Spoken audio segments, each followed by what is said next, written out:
a friend, I'll call him Don to protect the guilty. Um, Don was in a quandary. He had spent about a year and a half dating this woman he'd fallen in love with. He called her Hat Girl. This is a woman he loved. He called her Hat Girl. So the first thing I insisted on was knowing her name and knowing some things about her, which was that she had a teenage boy.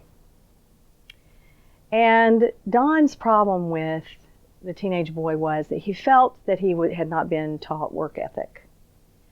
And he didn't want to step in and be dad. So instead, he hemmed and hawed and had several conversations with his ex-wife and had other conversations with his ex-girlfriend. And that drove Hat Girl off to the brink, where she finally had to walk away from the relationship because he wasn't stepping up and she wasn't feeling very cared for, very nurtured, the context of their relationship was becoming polarized. I felt their pain. I think a lot of people are doing this, where they're hanging on to their exes, they're hanging on to their past relationships and saying, I'm friends with my ex and I'm good at relationship and I'm great at intimacy. And what is happening, I think, is that we are having this dysfunction called detachment. Because if you're divorced from your ex, you probably wanted to be. Didn't want to be living with them. That's honest.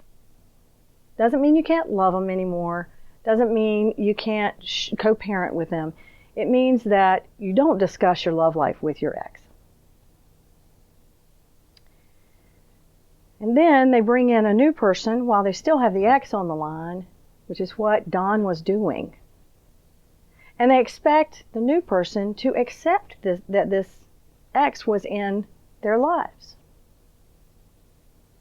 What that means is there's a lack of intimacy all the way across the board.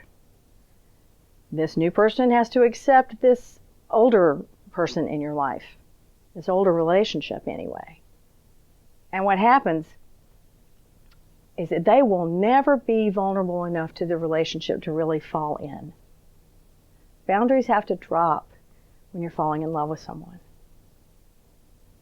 So I'm seeing this everywhere. So I explained this to Don, and I called it closing his back doors. Didn't matter what she was doing. It mattered what he did. Where did he want to go? What was his bullseye? Well, his bullseye, he decided, was to get married again. Then he tells me he started a spiritual partnership with another woman who was dating someone else. I'm like, okay.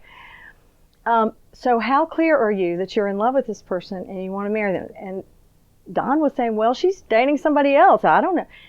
And I said, what do you want? What do you really, really want?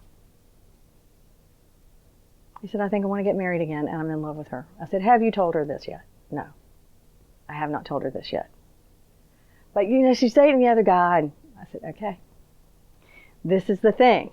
My loving request of you is to go and tell her. Let her have the information. If she doesn't have the information, she can't take action on that information. The very next day, he calls me up. Not only does he tell me that he told her that he loved her, not only does he tell me that he told her that he wanted to head toward marriage, he also told me that the minute he did, his ex called and said she had car trouble. His ex called and said that her boyfriend had gone away with his ex-girlfriend. His mother had called with not temporary, but minor surgery needs. But Don closed his back doors. He told his ex she needs to handle that herself. Told his mom he would do what he could, but he was pursuing this pathway with his love. Being able to see what people are committed to, what their senior commitments are, and what their back doors are, is part of my coaching training. It supported Don in this decision, and that is the most fulfilling thing that happens for me in my life.